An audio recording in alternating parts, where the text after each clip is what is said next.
I'm going to tell everyone now moving forward, every time I do this event. I ran this same workshop for Sophia Amoruso in her business class offering. And I remember pitching it and I said, I have a really fun email marketing event. And I said, I feel that email people think is boring, it's outdated. It's kind of like you just have to look at how people talk about it. And you're like, this just doesn't feel sexy. And I'm like, this is going to get every single person so excited to implement incredible strategies in their business. And they're going to be able to do that this afternoon. So if you have any automations set up in your business, you'll be able to audit them after the call. And if you have none, you are actually going to learn a scaffold and a framework to take away today to implement them in your business. So as I'm chatting, do you want to, in the chat, just kind of give me all a little bit of a rundown of your business? Let me know if you're e-com or service based. Let me know like kind of what you're selling or what you're hoping to sell, and a little bit of an idea about your customer as well. That would just be really handy because it means that I can give some really specific advice as we go through these slides as well. One thing that I'm going to say is, if there is something that I'm sure that we've all seen online lately, it is like a plethora of just terrible advice from people that have the latest iPhone with nice lighting and a little microphone. And I think because of that, I hear this like every day of people that are like, oh, I did this thing because someone told me and it actually really backfired. So I'm wanting to get out as much as I can my incredible email information. So if you post about this, if you tag me, whatever, just whatever feels good, I'm not going to tell you what to do. You actually can go in the draw to win an audit of your welcome flow. And if you're like, I don't have one, that's what we're going to do today.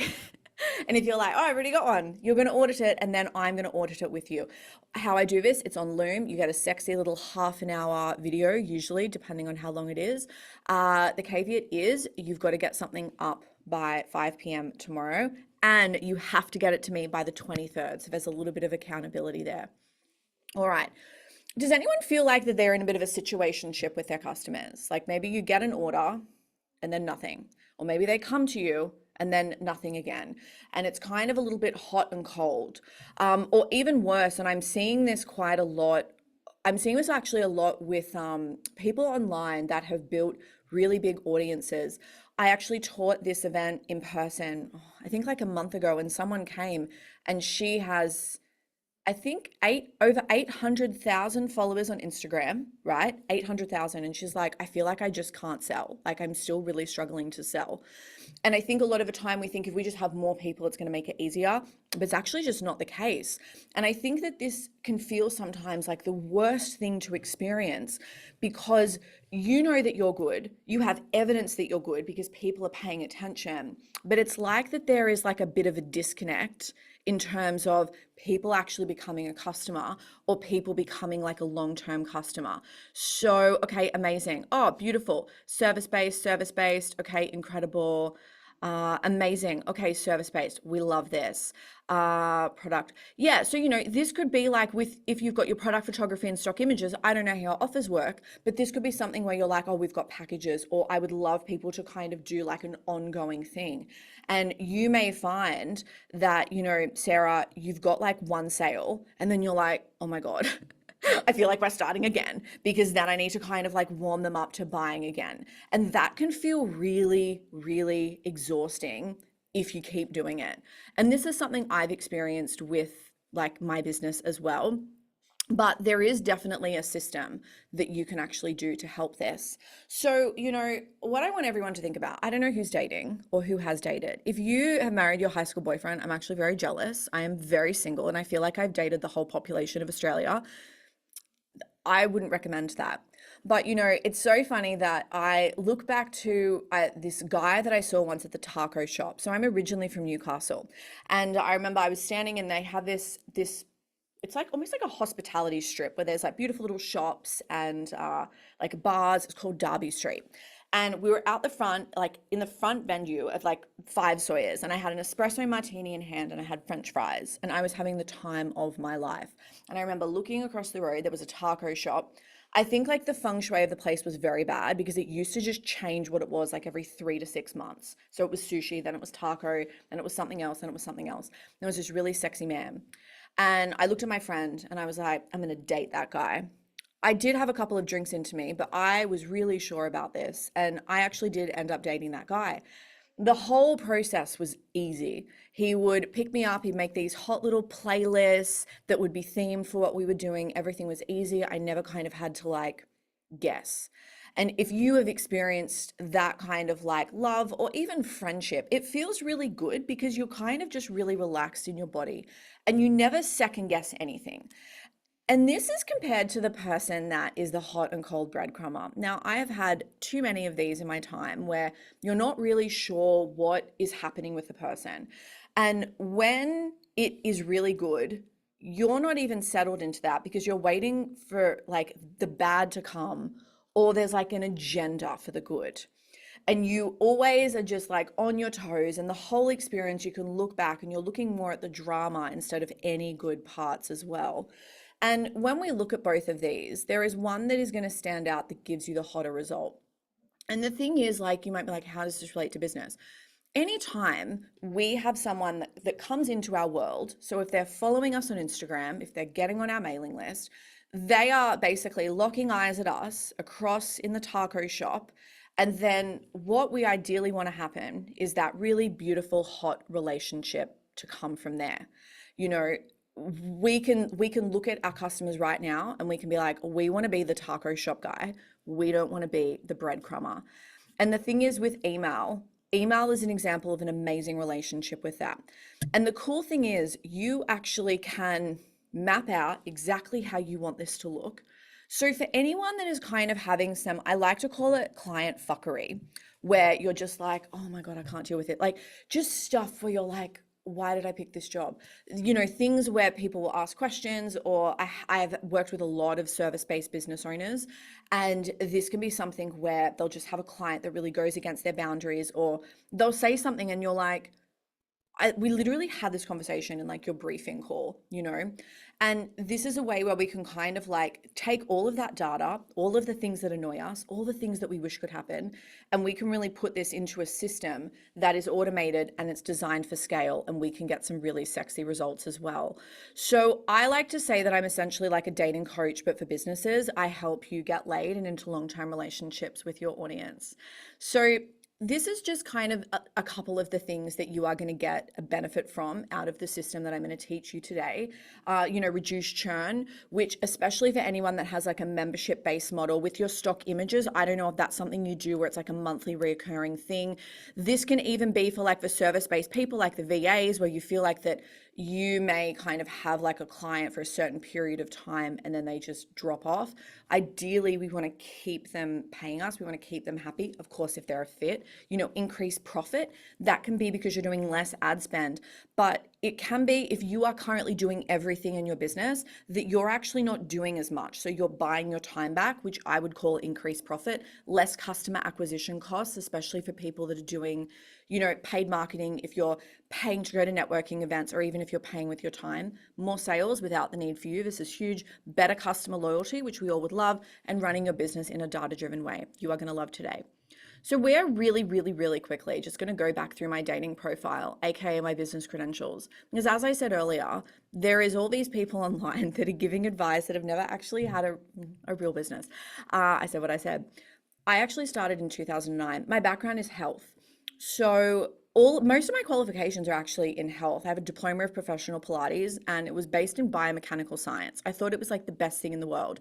The top left was my first studio. It looked like a trap house. People paid to be here. Like I look back and I'm like, the classes must have been good because that is just insane. And I had this business in regional New South Wales. This was before anyone knew what Pilates was. And it was a lot of like manual on the ground, cold pitching, handing out flyers. And I was so lucky that I had clients that came, and because there was nothing to do there back then, you have to believe me, people were like bringing their friends from work and they would all come to my class. And, you know, on the left here, you can kind of see some problems that I have. And as we go through this, there may be some things where you're like, oh, I really relate to that, or I'm there now. You know, I had startup problems. I was doing everything myself. This was before we had VAs. If you wanted an assistant, you had to basically put someone on payroll and they were full time. So anything that you did felt really big and major. So it was me essentially doing everything. Over the years, so I had this business for 8 years. I called it my little Pilates empire. I went from, hiring classes in the bowling club to that, trap house location. We moved into a bigger studio. I created a physical product which actually shipped internationally, and we had like a Pilates and health editorial. From that extended into me writing for almost every single health magazine in Australia. But again, we had scaling problems where stuff was kind of happening manually. Conversations were happening and I had a really good system, but this was back when I had to pick the phone up and do all of this or have something happen in person. When I had that business, I actually started Professional Babe, and this had started as an editorial. It was a creative outlet for me to just be like, how can I combine everything that I love into a different business? And I started to learn, like writing and what made people interact, real around like consumer and customer behavior. And then from that, I actually randomly got a job as a sex and dating writer from a rant that I put on Facebook. So I got a column from this. And it was in this job that I really learned about what makes people click and what gets engagement and what is polarizing. So my words have been front page on like the paper, they've been spoken about on the radio, I've been on TV. And this of course has translated so well to email because, if you're sending a campaign to someone, you need that subject to stand out straight away in the inbox. I actually then was in a pyramid scheme, hilarious, but this is where everything to me came together. And it's so funny because I look back and I was like, the pyramid scheme had no business structure. Like it did, but it was very manual. And I'm like, well, of course, they don't want you to make all that money. So I actually started selling business tools and training in here. And I was traveling Australia-wide teaching workshops, and I had like over 500 personal customers. And I'm like, there's no way that I can travel Australia-wide and support all these customers. So I created an onboarding automation that covered everything that I did in class. And what it also did was it educated them on everything that I wanted them to know in future. This was so successful. I ended up selling them to over 400 people. And they were like, my business is so easy to run. Everything is kind of just making sense. And from here, this really formed the basis of the business that I have today. So everything was rebranded with Professional Babe. And I say that I have the best job in the world because, people come to me and they're incredible at what they do. And I make sure that they're paid for that. And one system that we use for that is email, because especially, and I don't know if you can relate to this, and I will say, hello, Liv, thanks for joining us. Give me a little bit of a rundown in the chat about what you do, your business, and if you're service-based or e-commerce. I would love to know that as well, just so I can give you some tailored advice. I say that I have like the best job in the world because I get to live vicariously through my clients and the incredible results that they have. So as you can tell, you are doing this with someone that is very, very, very, oh my God, don't apologize. Very, very, very experienced, that has an understanding of multiple businesses, but has also gone through a number of different challenges of scaling, of keeping clients, of getting clients, and really having people continually pay me. And if there is something that I look back over the years, this is a system that I absolutely wish that I had access to, and it wasn't there. So I created it. All right. Are we ready? Are we excited? Are we excited? Yeah? Yeah?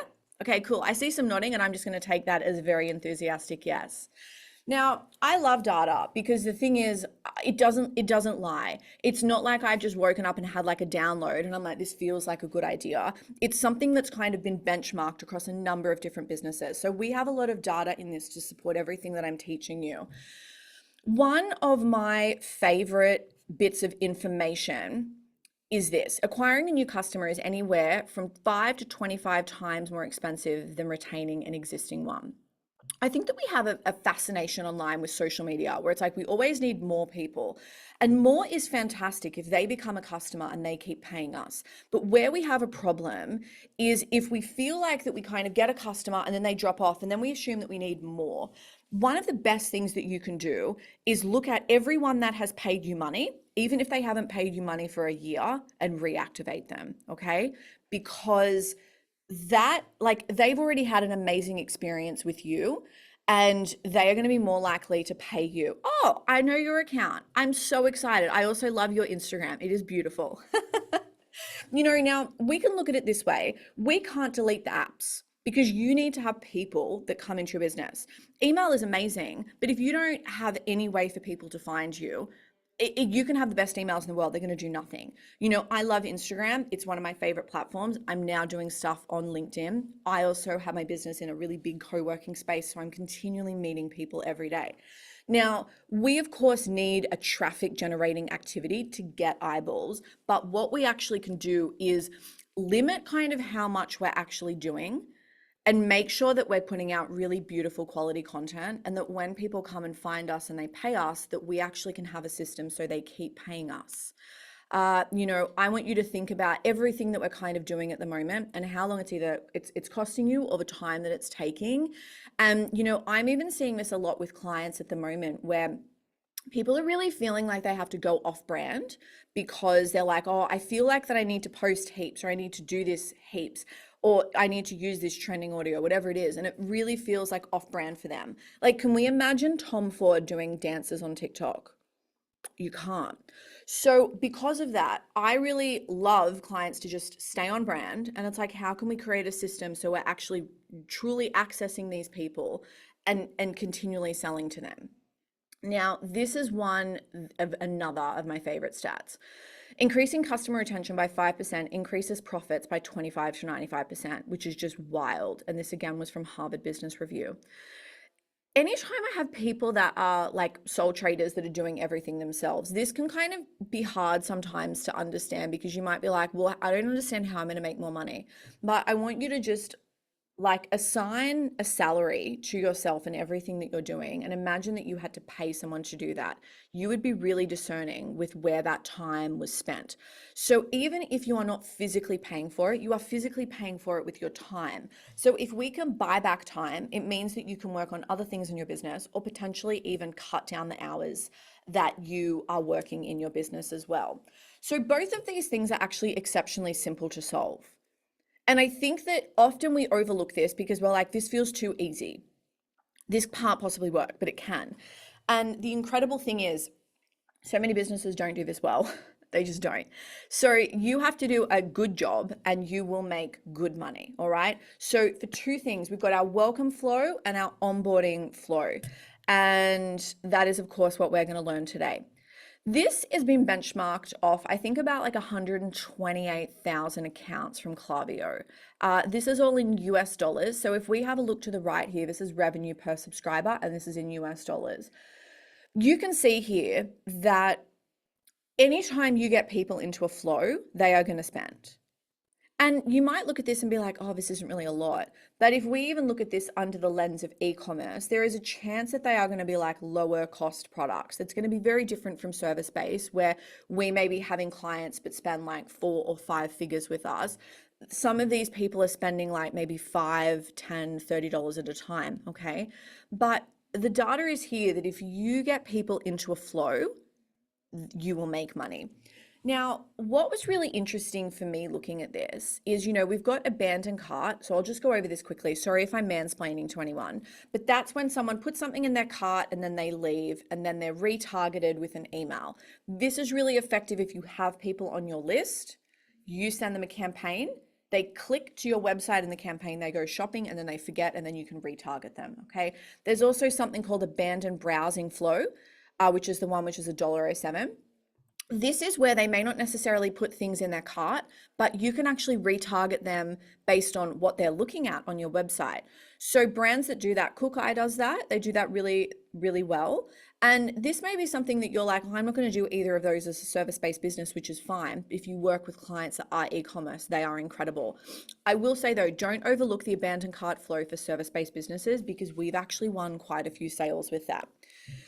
But the two that again stand out are the welcome flow, $2.65. That's good. And then post-purchase flow. Now, when I saw post-purchase flow, I was shocked at how low that was, because what this means to me is that people are getting a lot of first dates and they are not getting a lot of second dates. And I know that there are some businesses out there that are a bit shit, but I think the bulk of people actually like, there's a lot of heart in what they do. They like what they do and the products are really good, especially if they're investing in good marketing. And this for me made me really sad, because I'm like, this is why people feel like they have to just spend all of their time top of funnel and getting in front of people because they're not actually having this really nice ecosystem where people come in, they buy, and then they keep buying, which is ideally what we want. So there's going to be probably something that stands out for you today with what we focus on. It's either going to be that you have a lot of first time sales and you feel like that it's a lot to then keep selling, or you have really good traffic and you're not making that first sale. Okay, just for some clarity as well, email marketing service providers make this really confusing, and every different software you use, they'll call it something different. I don't know why they do this to us. So flows equals automations equals sequences equals drip campaigns equal workflow. This is something that you will kind of do ahead of time. It can be one email, it can be multiple emails. It can be multiple emails with a number of steps that are dictated by what happens within the email. For example, if Claire clicks this, she's going to get another email, compared if like Katie doesn't click anything, she's not going to get any. It's something that you will you'll draft out, and then you'll schedule it, and then you'll publish it. And it doesn't matter if I go through it today, someone goes through it in 2 weeks, that sequence is going to be sent. This is different to emails, newsletters, campaigns, and broadcasts.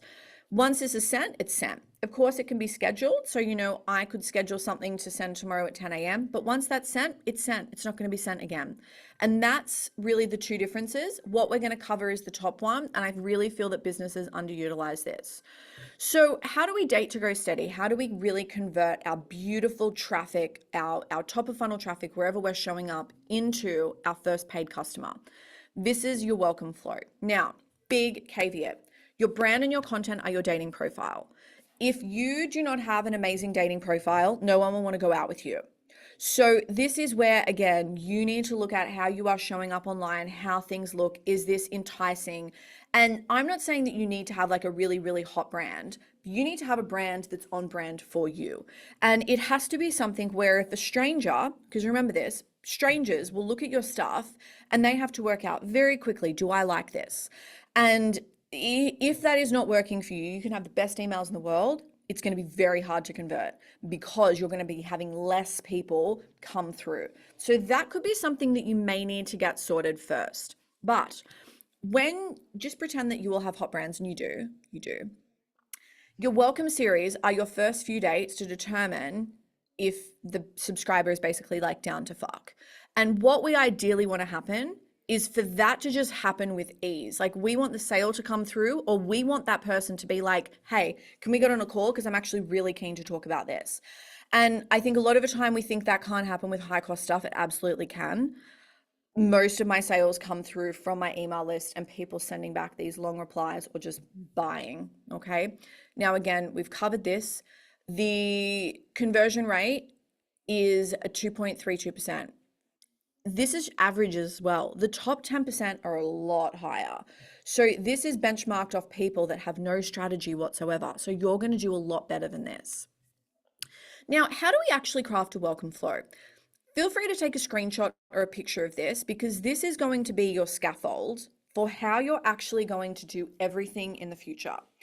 This can be something that you can do for your sales emails, like if you've got a sexy little lead magnet that you want to sell something, your onboarding. So we're going to be using this later as well. Anything, you will follow this framework. And the reason this works is because it's so simple, but it gets you to be really focused on what matters. So the first thing is the purpose of the automation. And this is if we look at someone joining our newsletter list. So they've gone to our website and they've seen that thing where it's like, hop on my mailing list for sexy updates, whatever it is. They opt in, and then ideally a flow should happen. So what is the purpose of that? What we don't want to do is put too many things in. This is where you need to drill down and be like, if you could pick one thing, what is it? Now, for a lot of people, that is, I would say, to sell something. For me, I sell something, but what is really important for me, I need people to understand my brand, because there is nothing worse than someone coming to a call or working with me and being like, oh, she swears. Oh, she's a bit aggressive. She's not going to put up with my shit. If they think I'm going to coddle them and be like, it's okay, business is really crap, they're in for a rude awakening. So I have to get very clear on what I'm like, what it is like to work with me, because I want people that are like, fuck yes, she's my person, to basically put their hand up straight away. the subscriber that will go through the automation. So this is where you need to have an understanding of your customer or groups of customer. Now, does anyone feel like that they have, say, a number of different groups of subscribers? And what I mean by that, you'll notice when you got on the call, I was like, are you service-based or are you e-commerce? Does anyone have that? Or do you feel like that you serve like a very specific audience? Because what you can do, and you would have seen this when you opted into the event, we're going to skip forward and then I'm going to come back. You'll notice that we had this down the bottom. Select what best describes you and your business. You know, I'm a VA, OBM, social media manager, and marketing babe. So we have that tagged in my software as industry, which means that you sell email as a service or you support people with their emails. You are e-commerce or you are a business owner. And with business owner, I just assumed, yeah, you're service-based. And we have had that listed in the past, service-based.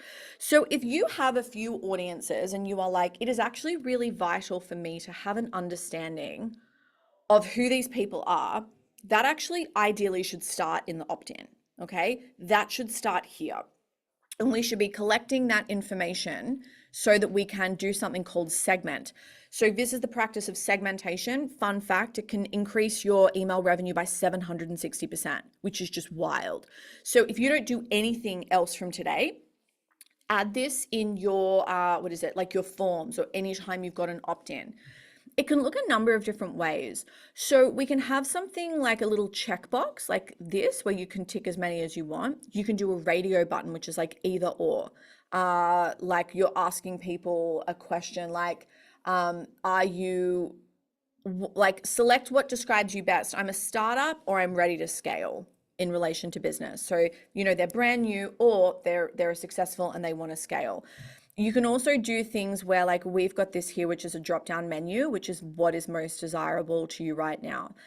This is really handy sometimes if you feel sometimes like you have been marketing and stuff just hasn't been like hitting it with your clients. And you're like, this is really weird because I feel like they should be into this. Always ask, okay? Because sometimes you'll actually be a bit surprised at what people will say. Now, you don't have to do anything with this information. You don't have to make this really complex flow where people that say that they are e-commerce get these emails and people that are in the industry get these emails and then these people get these, because that can make it really complex. If this is brand new to you, what you can actually do with this is this can be really helpful if you're doing, say, personal reach outs. This is amazing data to have, but it can also influence like the future campaigns and emails that you send. So this is something that we do quite often where I will look and be like, oh, we've got 90% of people are e-commerce. Let's send those e-commerce people a really specific email just for e-com. Or for people that are in the industry, let's actually talk about, you know, how when they learn this skill and this skill and this skill, they can charge more money. And here is like the possibilities of how that can look for their client. So that's why we want to get really clear on this first, because quite often I've seen working with clients, they kind of have an understanding, but they're not asking. And then they really have no idea who's on their mailing list. And then they feel like, oh, well, I shouldn't send that because, you know, I have some people that are this, or I've got some of this, and it can feel really murky, okay? So we want to get that information and we want to add that into the opt-in. I hope that makes sense. If it doesn't, pop it in the chat and I'll just clarify a little further. Then we want to get clear on the subscriber's starting point. So where are they? What do they know? What questions do they have? Like if you were to kind of just like jot a couple things down now, where are they at in their business or in their personal life or whatever it is that you're selling? That is also important because the language that you speak to them matters. So how I actually randomly would see this play out in a Pilates class, and maybe you have experienced this before, you've gone to a workout class, and what happens in the first 30 seconds dictates what happens in the rest of that class. If you feel like that you are super experienced and really advanced and you go into a class and you're doing something and it feels really simple, or the instructor feels a little bit incompetent, you are going to be looking for that through the rest of that class. I would also see this as well is if the class starts too hard, people give up straight away. And it is really hard to like bring them back in and engage them. So this is where it's important to kind of meet them where they're at and ask that. And if you can't do that in the email because you're like, oh, we've got a number of different things, you're still adding confidence in the subscriber by actually listing that back where we had this here, because you're asking them questions, right? And they're like, oh, cool. What is most desirable? I think I've got authority, money, ease, and something else. If they select money, they know straight away, okay, cool. This chick can help me about money. Like, that's important to me. So even if that first email has no relationship to money, we don't talk about that, they still are aware of that because I've put that there, right? So this is so overlooked, but it has a lot of power for keeping people engaged. All right. The next one is the ideal outcome of the automation. So, one mistake that I see people make is they try to do too many things. And this is quite common in businesses that feel like they have a number of different offerings and everything is really important. If you could just drill down and focus on one thing, what would it be and why? And like allow that to be something that you focus on with the whole sequence. When you get familiar with this, rules can 100% be made to be broken. So when you have a good understanding, you can 100% talk about different things. But it's really good when you are learning this and perfecting it to be like, how can we just focus on like one thing, and maybe we put other things in there, but we're not kind of like being like, hey, we sell glasses. Hey, I can give you a sexy massage. Hey, do you want to buy a cardigan? Hey, I can also like trim your hedges, right? Because people are going to be like, what do they do? I don't know what to do. I want my hedges trimmed, but I also want a sexy glass. And then they do nothing. So that's really important. So if you have sequences set up, you're going to audit this. You're going to be like, is this really clear on the starting point and the ideal outcome? Or if someone is going through this, are they going to be confused? I want you to then also be like, if they don't receive every email, are they still going to be confused? Because remember, not everyone is going to open every campaign that you send. The next point is the journey that they go on.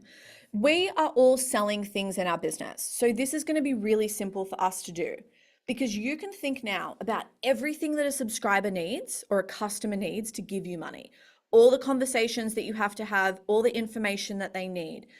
I have my email program, Give Good Email. People are like, oh, what about the calls? What if I can't turn up? I am like e-commerce, or I am this. Anytime someone asks a question, that is giving you incredible data to actually formulate this really beautiful customer journey. So you can plot out kind of what they need to know and when they need to know. And this is something I would recommend, like get like a whiteboard or something, or like a white wall, get post-it notes, write everything down and whack it up on the wall. And you can kind of put everything in order of like, when people find you, what happens? What's their knowledge? What's their skill level? What questions do they ask?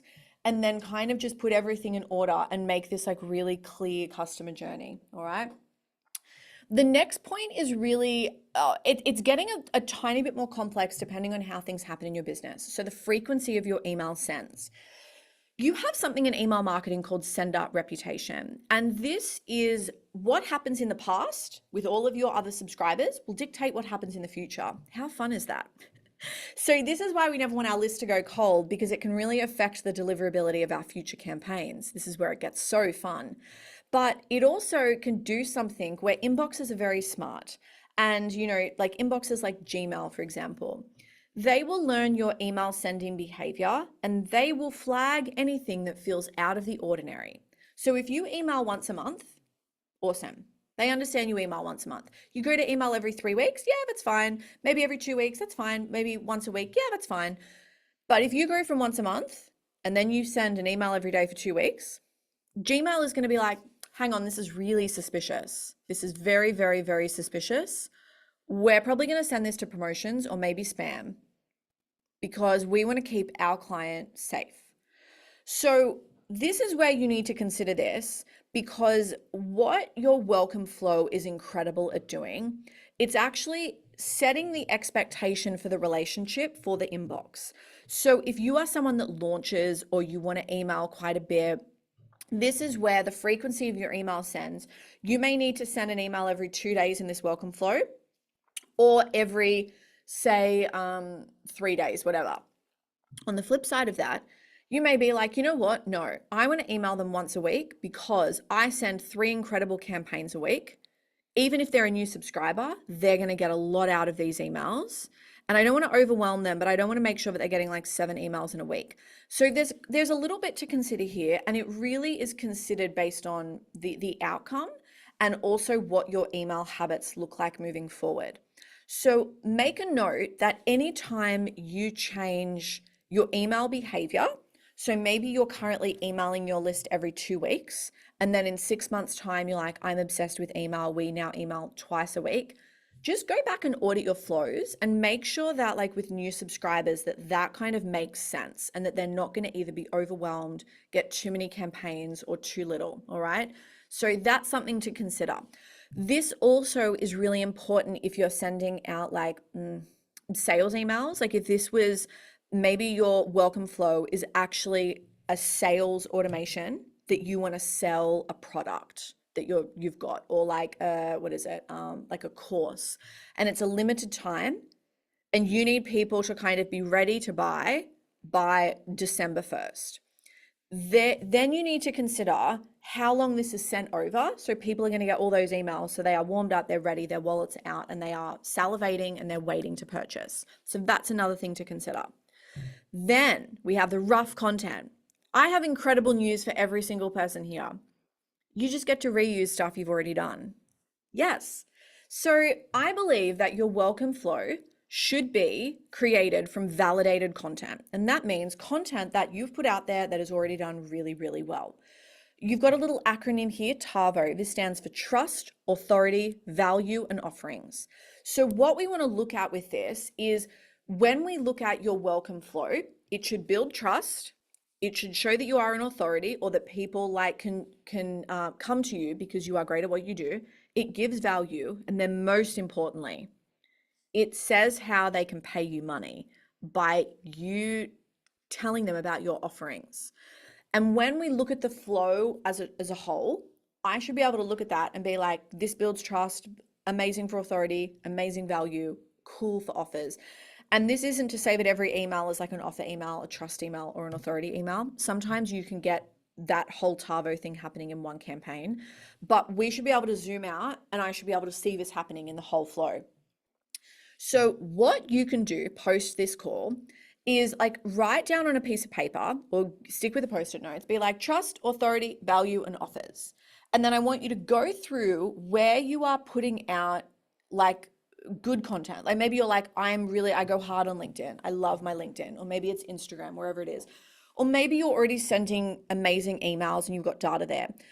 And I want you to look at the stuff that people really connect with. Now, I would recommend that you're a bit polarizing here. I would rather you kind of piss people off straight away and be really on brand than feel like that you're a bit beige and that you need to like warm people into you. Don't do that.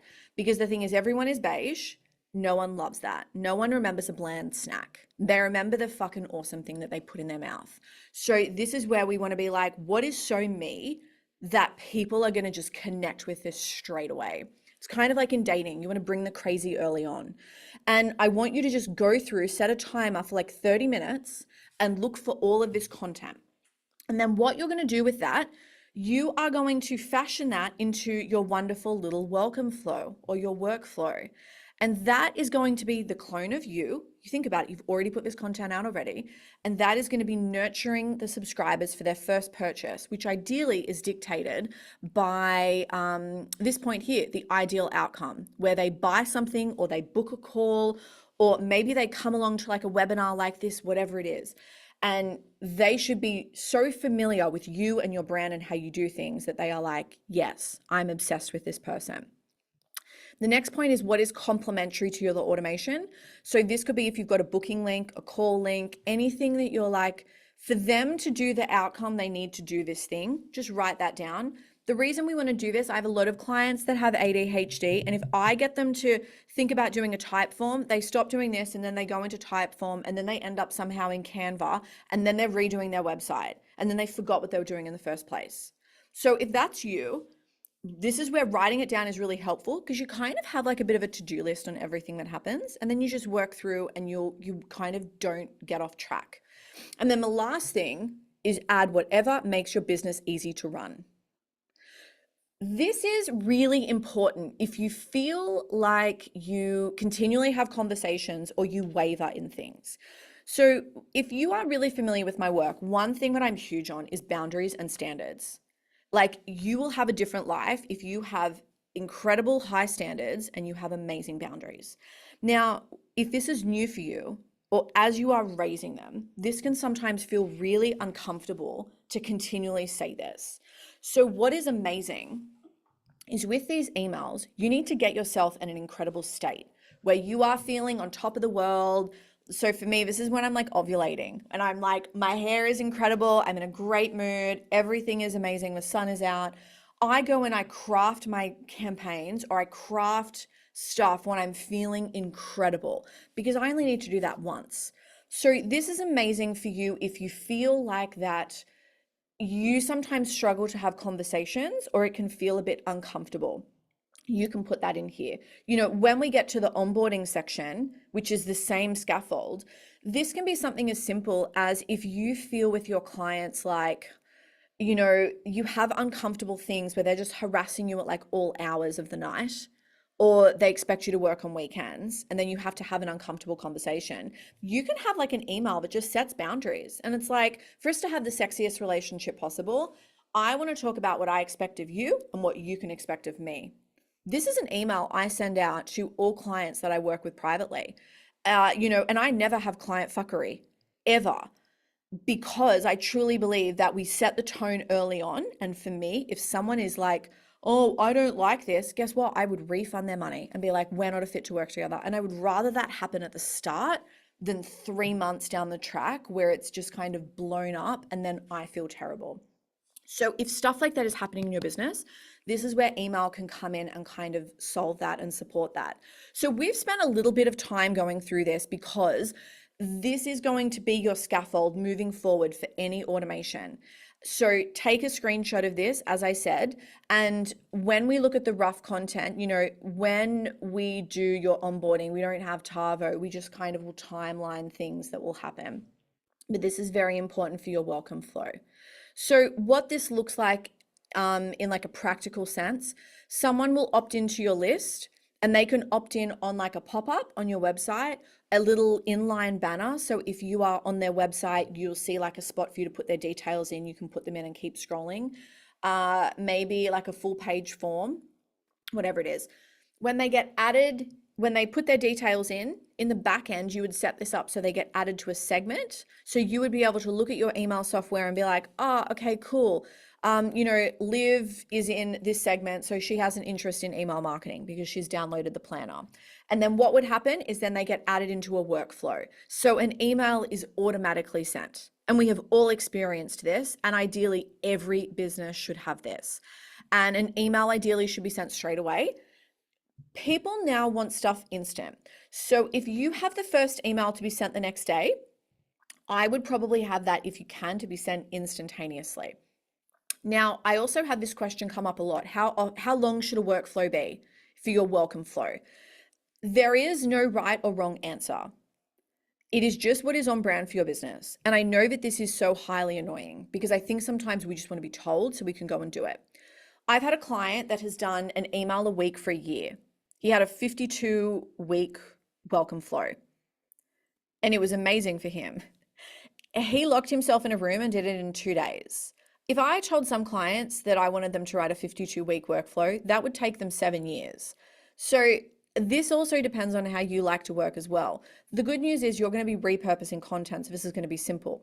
But why we have that framework that I covered is you may find that, oh, you know what, this needs to be a bit longer, or this needs to be a little bit shorter, or, you know, I want to talk about this, so this is adding an extra email. If stuff makes sense, keep it in. If it doesn't make sense, take it out. So a good like rule of thumb, start with 5 to 7 emails, okay? And then you can make it longer, you can make it shorter. I have on my website, we've opened the waitlist for Business Bang, which is my like entrepreneurial mentorship. And what I've got with that, I've got a 3-part email sequence. There's an email a day for 3 days. I've actually just repurposed content that I was like, if people love this, they are going to absolutely love Business Bang. they're going to love business bang. And that's just 3 emails. My welcome flow currently, I think was like 4 emails, and I just added a couple more because I'm like, oh, I really love this content. This feels really on brand. So start with the 5 to 7 and then feel free to just amend based on that lovely little guideline. As I said earlier, we want to make sure that we are collecting enough information at the point of opt-in. So often you'll see people just collect email. Amazing. Personalization is where we kind of amend the email based on the data that we have about the subscriber. So one of the easiest ways that we can personalize is by collecting their first name. You can make this fun. You could be like, what is a sexy adjective that you use to describe yourself? If people are like, I don't know what an adjective is, or you're like, I don't know if my audience is going to know that, use a drop down menu. You can do things like that. Like, this doesn't need to be really quite clinical. You can make this really fun. This is something that could even work for like makeup brands where it's like, select your ultimate mood. I did some consulting work the other week for a skincare company, and I said, this is where you'll often see people be like, oh, name your skin type, or they focus on the problem. So like dryness, oiliness, combination, normal. I said, but you don't have to do that. You can focus on the outcome. I want to feel like dewy. I want to feel like, I don't know, but things like that where you can focus on a transformation or you can focus on the problem. There's so much you can do here. You also have something called like custom fields. So you'll see here, I've got Instagram handle and business name. This can be really handy to kind of like target in the body of the email where it's like, hey, at first name. So it will add your first name. How would it feel for at business to have the best 2025 ever?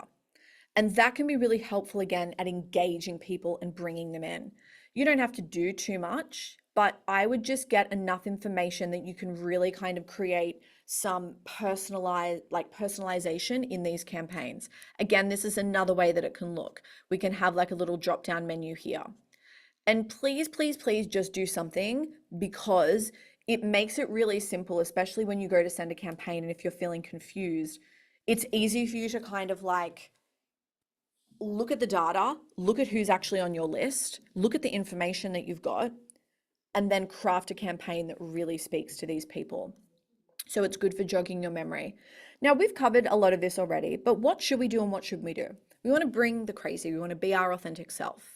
Date to marry. So have a very clear outcome in mind. We need to know that it's a numbers game. So the more people that we get in, the more chances we have.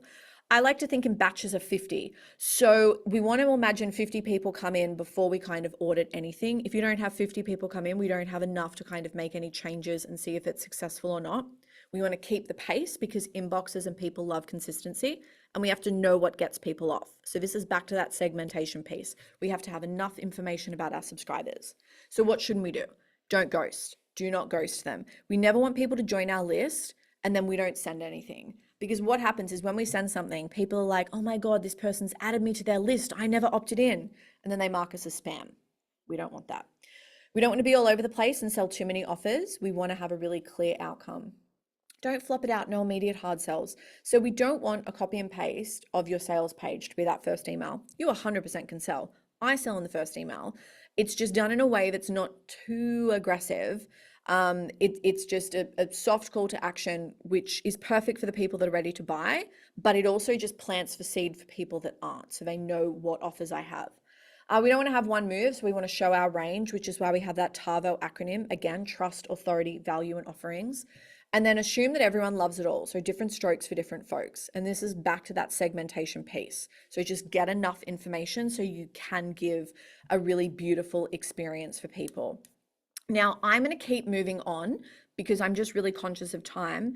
If anything in that didn't make sense, pop the question in the chat. I will 100% come back to that because I want you to feel really, really clear about today. You will get a recording. I would probably recommend watching this back because, as you're aware, I'm kind of giving you a lot of information because I want to make sure that you, one, feel excited, but two, that you feel like that you've got the tools to go away and actually implement this afternoon. So when we've done that and we have the customer, how do we date to marry? This is our onboarding flow. And ideally, this should happen when someone pays us and they buy the thing.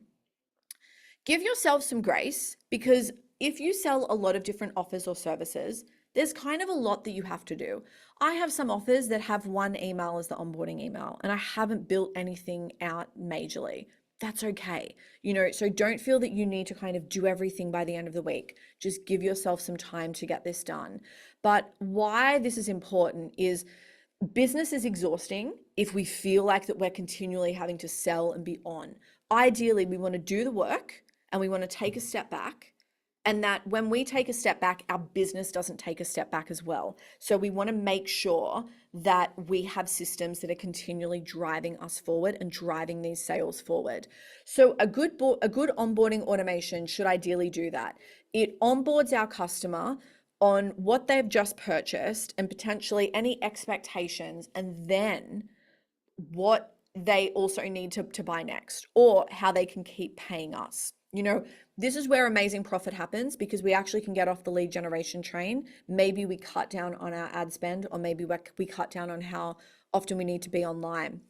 I have a lot of professional service types that come to these workshops, especially my in-person ones.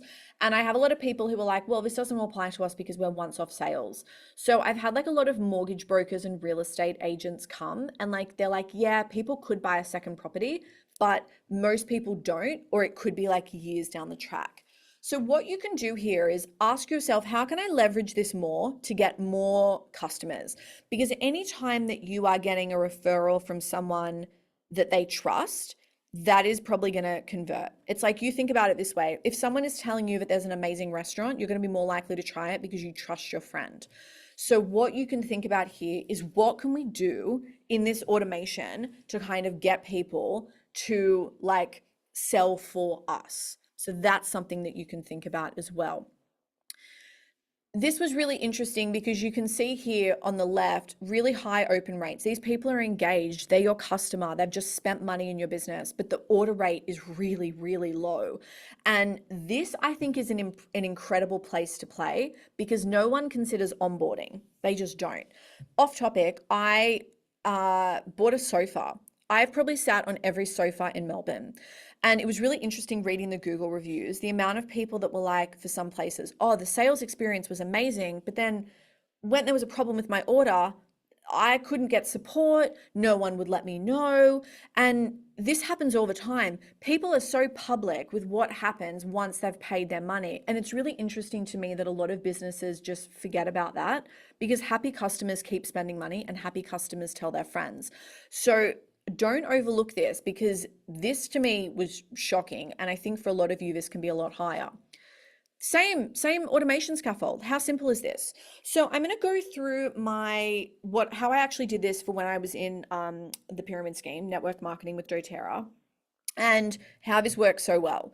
So people would come to a class and we would position the home essentials kit, the pedal diffuser with the top 10 essential oils. The purpose of this automation was to educate people about their purchase and re-explain everything that I covered in class.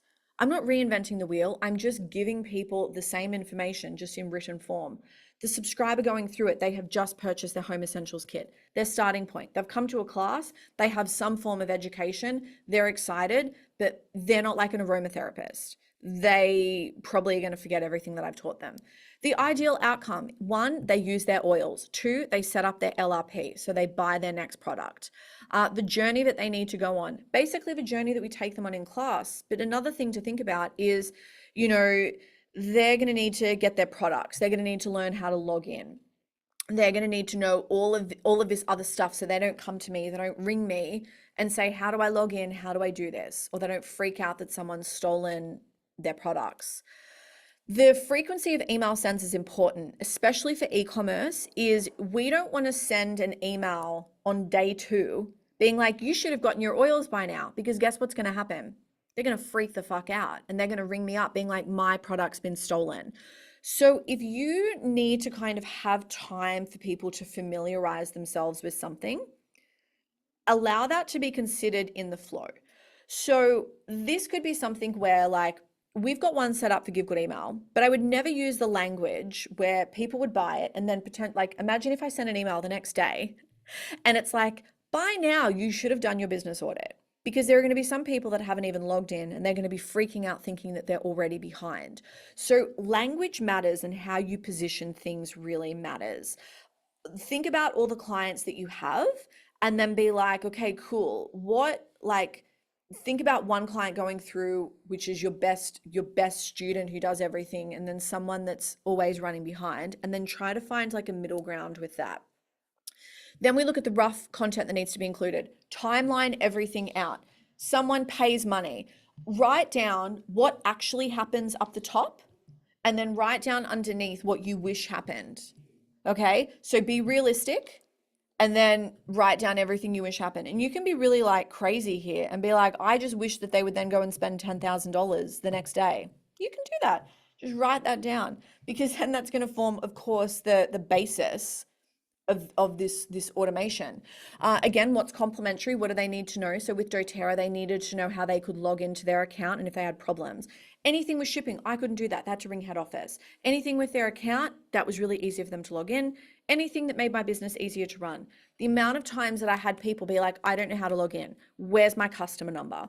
So I needed to make sure that they didn't delete that email that doTERRA sent them, because that had really vital information to help them log in. So when I got that, I crafted this automation. It was so interesting. And what you'll probably find is you'll freak out because you'll get really quiet, or stuff in your business will kind of happen. And what happened for me is I went from being really reactive and answering my phone all the time to having so much free time and then wondering, have I broken my business because no one's asking me any questions? And it wasn't until I logged into my account and everyone was ordering and I was like, oh, okay, this is actually happening. This is working. And it was so wild how effective this is. So do not overlook this, especially if you're doing things manually. I'm huge on having like a bad day's business model, which means that on your worst day, your business still moves forward and it still gets paid. Don't even think, oh, I've got a VA, so they're going to do that, because they can get sick as well. And this is also sometimes putting a lot of pressure on them. Anything that's really important in your business, automate it, because it means that it's going to get done and it's perfect to get done at scale. So what should we do and what shouldn't we do? If we're ecom, we want to use dynamic content. So this is content that varies based on the behavior of the person that's receiving the emails and potentially their spend. We want to talk them through it. Don't be afraid to repeat yourself, and even like copy and paste information that you have on your website or say in your like services guide, things that they need to know. We want to onboard them so good that they can talk someone through it. We need to remember that, we run our business and we have so much clarity on how everything works. Our customers don't have that. This is the first time that they've purchased with us. So make sure that it's very, very, very clear. Don't be afraid to say I love you / propose. And this means don't be afraid to talk about what they can buy next, because there's nothing worse than you spending all this time and money and resources to get a customer for them to go and buy the next thing from your competitor because they didn't realize that you sell it. That's just going to feel like a knife to the heart. That's happened to me and it hurts. So if people are happy with their purchase, like a no doesn't mean I hate you, go die. A no means, right now it's not the time. And that can be from a variety of different factors. What shouldn't we do is ghost. You'll know that that's a theme. We don't want to ghost, very bad. We don't want to assume that they'll want to define the relationship. So come to us and say, what should I buy next? We are the expert of our business, so we want to position our products like that. We also don't want to leave it too long between encounters. So don't wait to have this conversation, or don't wait to onboard 3 months from now. It should start as soon as the purchase happens, and that information should go through. So hearing both of these, one, I would say for all of you is going to stand out. It could be that you have a lot of traffic and they're not spending, or you have good customers and it's a lot of effort to keep them paying you, or you feel like that you've got a little bit of fuckery happening and you're like, I wish we could just like get rid of that and make this simple. So pop in the chat if there is one that you're like, this is really my focus and this is what I want to do, the welcome flow or the onboarding flow. Lucky for you, both exactly the same scaffold. So when you perfect one, it's going to be really easy for you to go and do the next. So when we've done that, you may be like, well, what do we do now? Where to from here? This is very simple. So you want to let the benchmarks guide you. Love the welcome flow. You'll see here we've got the averages. Again, this is from Klaviyo. It's that same report, and what the top 10% are doing. Open rate did change a bit. It's actually not the most reliable metric, but people still talk about it. What you can look at is your click rate and your placed order rate. Don't worry too much about unsubscribe rate. You'll see here that the top 10% have 0% unsubscribe. I found that very interesting. Don't stress about that. Of course, we want to worry if it's 10%. Your account probably would get shut down if it was 10%, but just aim for like under 1% if you can. What you can also do as well if you are service-based, this can work with e-com, but it's so effective with service-based, is if you contact the people who click in an email. This is really simple. So you'll know if you're on my list, which you all are, otherwise you wouldn't be here.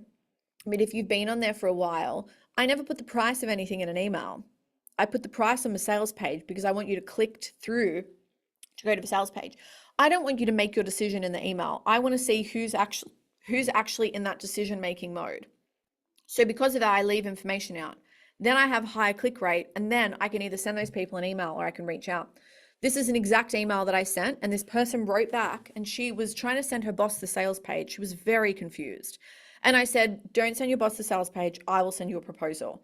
I sent the proposal. I got the sale the next day. And this may feel like a little bit of extra work, but this was a couple $1,000 that I made just from putting in a little bit of extra effort. And this was an incredible whiskey company, and they became a client. So you can do stuff like this. Of course, that can still work though with your e-commerce.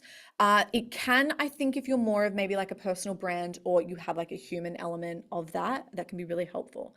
Utilize segments, so important. As I said, up to 760% more revenue. And this can be really simple of just like a little bit more data on the opt-in, okay? Remember as well that a great email automation can do the heavy lifting for a future campaign to sell. So you may find that your workflows get really high engagement, but maybe the sales are a little bit lower than you'd like. But your campaigns, so the standalone emails, get really amazing like placed order rates. That's okay, because when you actually zoom out and we look at everything, it's working really nicely as well. So don't feel the need to kind of make them do too much, because sometimes people just need a little something extra for that sale to happen. I've got a little bit of a cheat sheet on what you can do, or not a cheat sheet, but just something to kind of aim for from today, just so that you have next steps to focus on, because I don't want you to kind of get off this call and be like, what am I doing? That was amazing. I'm overwhelmed. So you've got your welcome flow. I want you to either refine it or audit it if you've got one, or you're going to create it. Remember, we're going to use content that you've already done. This is simple. So you go and use that framework. I want you to ensure that it's you, and I want you to ensure that it builds rapport really fast. I don't want anyone to look at what you're doing and be like, this is bland. So be a little controversial or add a little spice, whatever you want to do, add that. Then we want to think about how much we want to make, and I want you to track and measure this. I have been quite ambitious here and said aim for a 10% conversion rate, which is very high. The reason I want you to aim high is because then I want you to get really strategic if we don't hit it. Because you'll try new things and your brain will kind of be like, okay, let's look for solutions. And for me, this is when my best stuff happens, when I set like a really high expectation and I don't hit it, and then I have to get really creative. So what you can do at the end of the month, or whenever you decide to do this, is you can send targeted emails to the segments or the subscribers that click in the emails but don't purchase. People often do this with special offers. You don't need to discount, okay? Just remember that sometimes a reminder or checking in is all people need. I love a personal reach out. This is something I do regularly. We've got launch happening at the moment for Give Good Email, and every single person that clicks that damn sales link in an email, I have them in a segment and I'm keeping my eye on them. Some people I've reached out to, some people I haven't, some people I've reached out to twice. That's okay. Again, 10% conversion rate is high. We want to aim high. Then for our onboarding flow, we're just going to aim for 2% conversion rate, because if we look back at what it was converting at, what was that? I think it was 0.32% or something. So you'll see that that's a lot. That's a big step up from the averages. We want to focus on one next step, and we want to allow email to do the heavy lifting, and do not be afraid to sweep in and have an actual sales conversation or check in. And then how can we make both of these happen and some really good results in a 30 to 90 day window? Like, could you imagine where your business is going to be if in 30 to 90 days your welcome flow is converting at 10%? You will want to buy me a present because you will be very, very, very happy. So this is going to be your little game plan moving forward. This is really the end of the date, and this is where it can get really awkward, or you can be like, this was the best date of my life. I feel like it goes in one of three ways. You're all here, so you've obviously had a good time, but if you haven't, be like, Peter, that was fucked. I will PayPal you and you can go and buy yourself a coffee on me. Some of you are going to be like, this is exactly what I've needed. I already know email. I have stuff set up.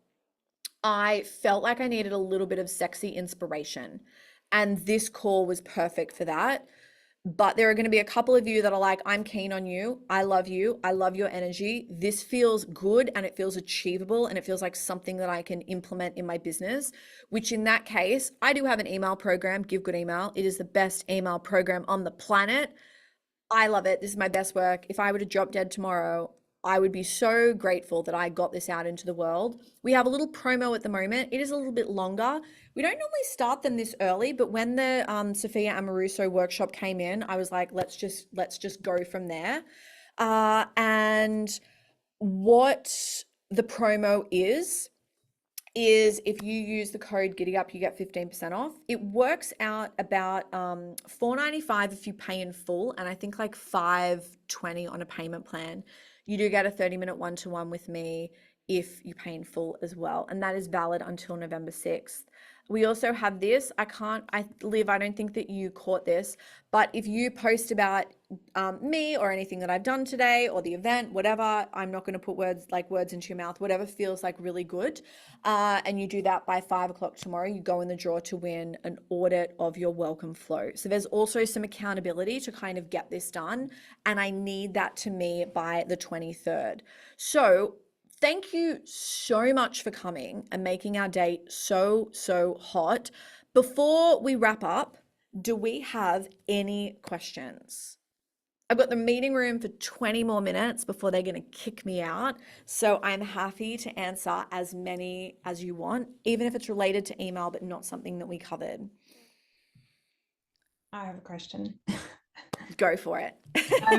So I suppose for us, it's Amy and I have the business together. She couldn't make the call. The email side of things is just like, yeah, we're not great at it and need work on it. We are looking to like launch a course like next year and just start to like maybe send emails out for that in preparation, and just not sure really on how long to, like the lead up to that, like how long to actually spend on getting people to sign up and like sending them emails. And also even I have a question around like signups and stuff, because we have like a very basic form on our website at the moment, which is like the contact us, and you can leave a message in there, so we do get a bit more information. But I love how you were saying about the tick boxes. I think that's great to like actually be able to segment that, the different people that are on your website.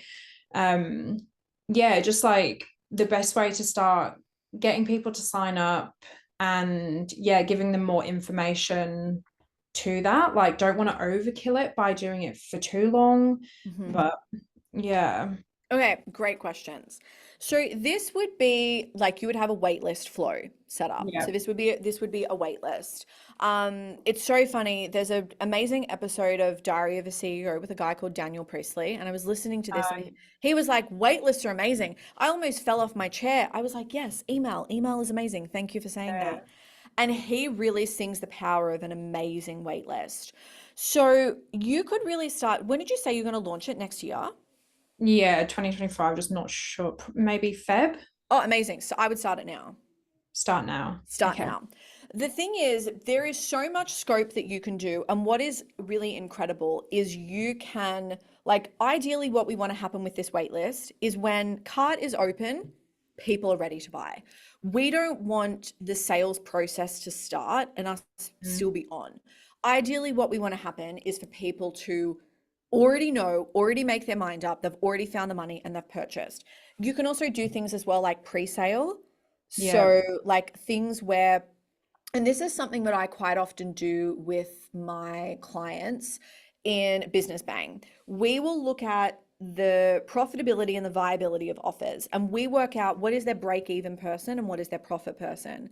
And I like them to launch behind the scenes until they break even and then go public when they're at profit, because the energy is so different when they know that their costs are covered. So you may work out, you know what, we like, and this can vary depending of like how you're going to format the course and what the involvement is. But maybe you've got some cost association, whatever that is. But you may find, you know what, we're going to really need to sell 12 of these. And then after that, we're going to start to make money.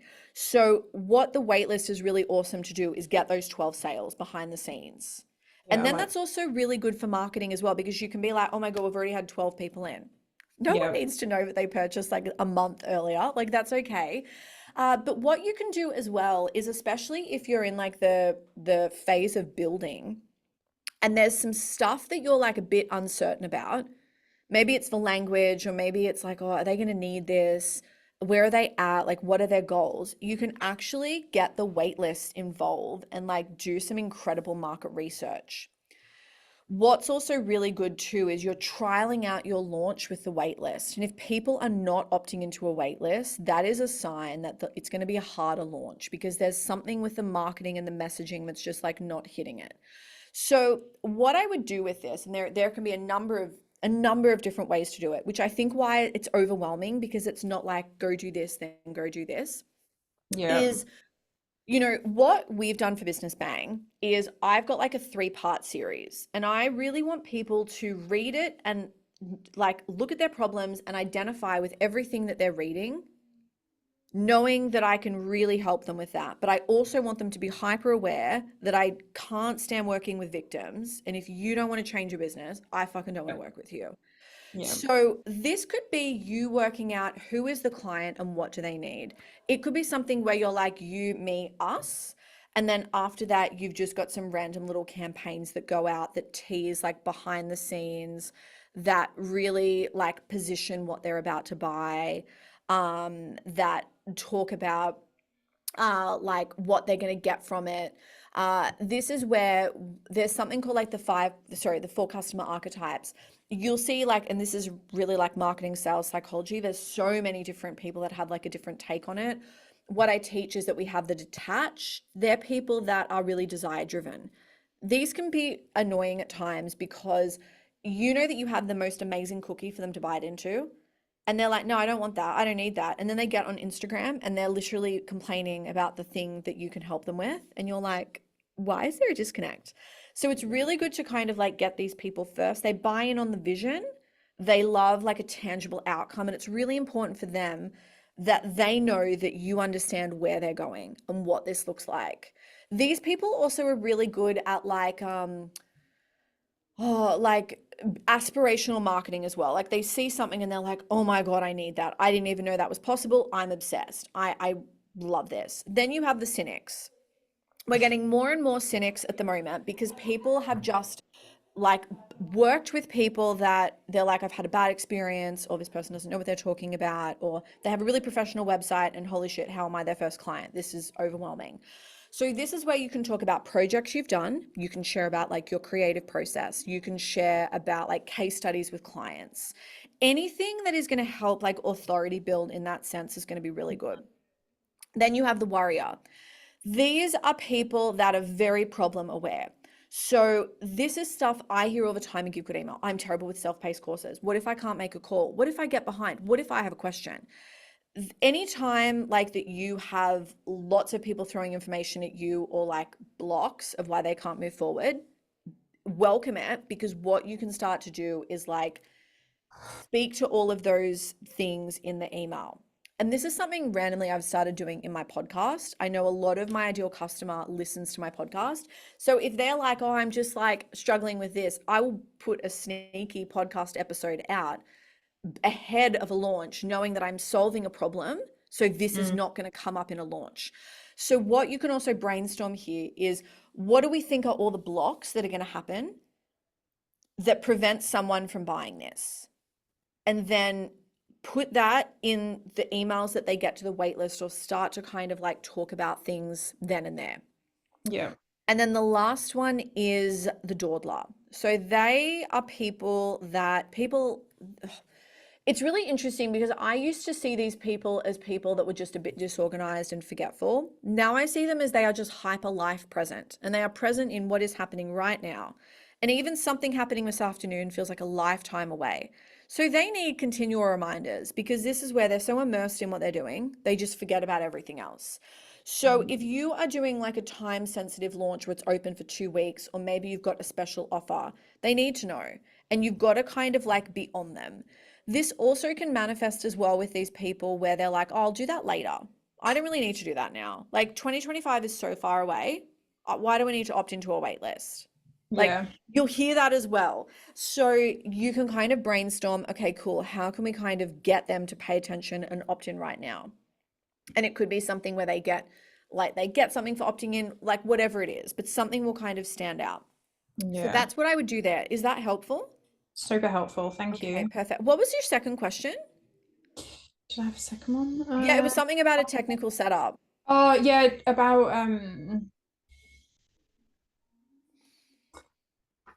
was it about the sign up form? Or like getting information. Yeah, we've already got the form. Yeah, because we're probably like you were saying, like giving people something, like we'd almost maybe do like you get like a some sort of like downloadable like freebie or something when you do Yep. sign up. But just figuring out the best. We have Webflow, which I know you're Hmm. a fan of. Is it Webflow? No, sorry, Flowdesk. Yep. I knew what you meant. So many systems I cannot keep up. Um, yeah, does that software, can you do like downloadable stuff through that, or do you need like another No, software? no. Everything can be done in Flowdesk. Okay, Yeah. Flowdesk. Flowdesk is very simple. And for everyone here, I think sometimes we assume we need the super complex software. You Yeah. don't. Like, I love Flowdesk. If I have people that are brand new to email marketing and they're service based, sometimes it's just easy for me to be like, use this, because it's so clean. It's impossible to get lost. If I'm like, you should use ConvertKit, or you should go and use ActiveCampaign, and they don't know what they're doing, they are not going to want to log in. The best Yeah. email software is one that you use, but you can do things where I think you can add a link. So maybe this is like something where it's on like a hidden page on your website, and then they Mm, get that link and it's downloaded that way. Because if the file's too big, we don't want that to like affect deliverability. So I would probably have like a link.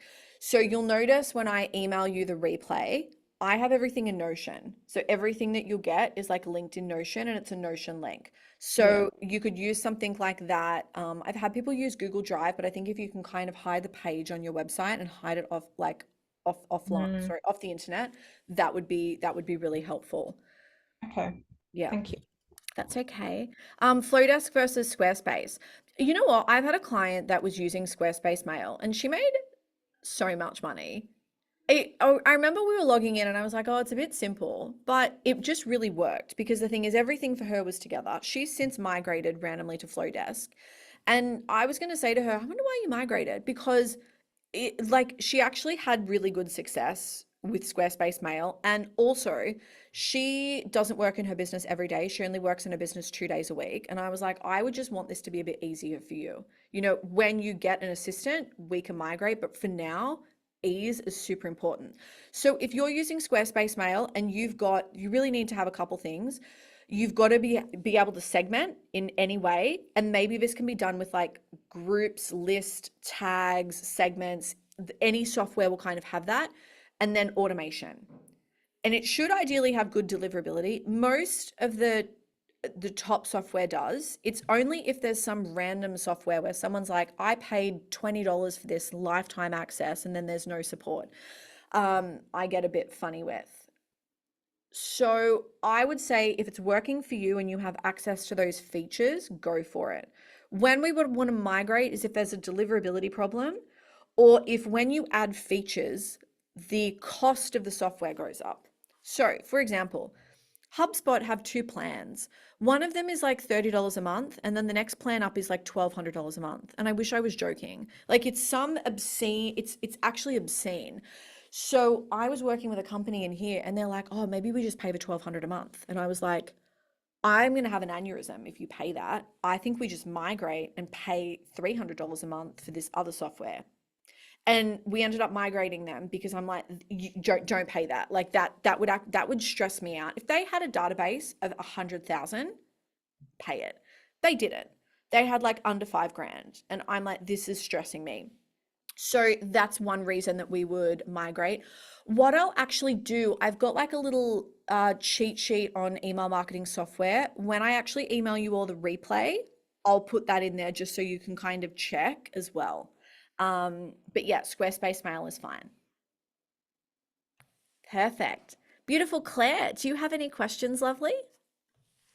I have so many, but I think I need to digest. I think I came in here for me. So Yeah. I am a branding marketing strategist, and I consult basically to lots of different clients. But I've like, since listening to you, I've got an e-com client and I've got a service-based client who I've kind of put my hat on for both of them as well. So I think I just need to digest and Yep. then probably come back to you with some questions if that's okay. Yeah, 100%. 100%. It's really interesting what you just said about the software, because they each, like I use one, they use each a different one. So I'm across a lot of different platforms. But exactly what you just said, like as soon as we add features, or like the e-com, obviously with product base as well, and her flows are different because they're product, it's a minefield trying to navigate them all. So It's a lot. yeah. Well, for e-commerce, Klaviyo is incredible. Yeah. So they've Yeah. migrated earlier this year, they migrated to Klaviyo. Yeah. They were Squarespace, went to Shopify, and now on Klaviyo, and it's great. It's really good. I know they're not maximizing their welcome flow though, so that's that. And the other one's ConvertKit and MailChimp. Yes. So. Yeah. MailChimp used to be terrible. It was really good and then it went shit. And now, like, it's so funny. I hear people online bash it all the time. And I'm like, it's actually now the software is good. It's been around for such a long time. There's really good help and support. And because it has been around, you can Google anything and find an answer. They did have some deliverability problems, which they've actually cleaned up. There's a really good website for those people that are super data geeky. It's called email.